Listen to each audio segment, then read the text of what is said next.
இன்னைக்குரிய devotion சாதாரண விதை பிரசங்கி 11:1. 1850ல ஜான்வரி மந்த் ஒரு பெரிய ஸ்னோ ஸ்டார்ம் இங்கிலாந்துல ஏற்பட்டுச்சு. அந்த ஸ்னோ ஸ்டார்ம்ல சிக்கிய ஒரு வாலிபன் தன்னை காத்து கொள்ள பக்கத்துல இருக்க ஒரு சர்ச்சுக்கு ஓடி மறைந்து கொள்றான். அங்க சண்டே ஈவினிங் சர்வீஸ் நடந்துட்டு இருக்கு. அன்னைக்கு அந்த பாஸ்டர் வரல.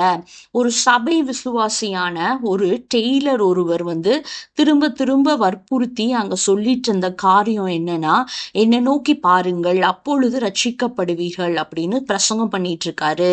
அந்த பனி புயலுக்கு தப்பி ஓடி அந்த வாலிபன் அந்த சர்ச் டோருக்கு பின்னாடி பக்கமா ஒளிஞ்சிட்டு, ஆனா அந்த செய்தியை அவனுக்கு கேட்க விருப்பம் இல்லாம நின்று கொண்டிருக்கான். அந்த டெய்லர் பிரசங்க பீடத்துல இருந்து அந்த வாலிபனை பார்த்து, வாலிபனே இயேசுவை நோக்கி பார்ன்னு சொல்றாரு. அவர் ரொம்ப படிச்சவரும் இல்ல, அவர் ஒரு தியாலஜி படிச்சவரும் இல்ல, பிரசங்கியாரும் அல்ல, ரொம்ப சாதாரண ஒரு மனுஷன்தான், ஒரு விசுவாசி.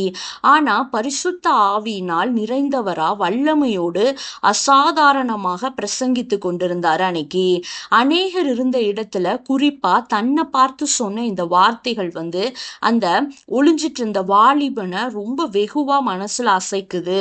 இயேசுவை நோக்கி பார் அப்படிங்கிற வசன விதை அவனுடைய இருதயத்துல தொனித்து கொண்டே இருந்ததும் இல்லாம அவனுக்குள்ள கிரியை செய்யவும் ஆரம்பிக்குது. முடிவுல இயேசுவை நோக்கி அவன் பார்க்கிறான். பரிசுத்த ஆவியால நிரப்பப்படுறான்.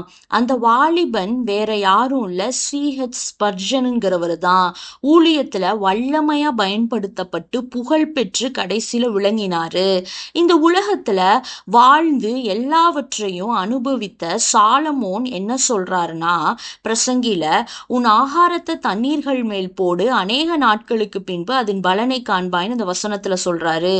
ஆகாரம் அப்படிங்கிறது சீடை. இந்த சீடை தண்ணீர்கள் உள்ள பகுதியில போட்டாதான் அநேக நாட்களுக்கு பின்பு அதோடைய ரிசல்ட்டை நம்ம பார்க்க முடியும். தண்ணீர்கள் உள்ள பகுதிகளில் விதைத்தா மட்டும்தான் அதோடைய பலனை நம்ம பெற முடியும். தண்ணீர் இல்லாத ரொம்ப வறட்சியான பகுதிகளில் நம்ம விதைத்தா ஒரு பலனுமே இருக்காது. இந்த டெய்லர் மூலமாக விதைக்கப்பட்ட ரொம்ப சாதாரணமான ஒரு சீட் ஒரு மிகப்பெரிய பலனை ஸ்பர்ஜன் வாழ்க்கையில கொடுத்துச்சு. சந்தேகப்படாம விதைய விதைச்சாரு, கர்த்தரோ விளைய செய்தாரு. இந்த உலகுல விதைக்கப்பட வேண்டிய பகுதி இன்னும் நிறைய இருக்கு. ஆனா விதைப்பதற்கு ஆட்கள் இல்ல. இன்னும் நிறைய ஐலாண்ட்ல வசன பஞ்சம் இருக்கு.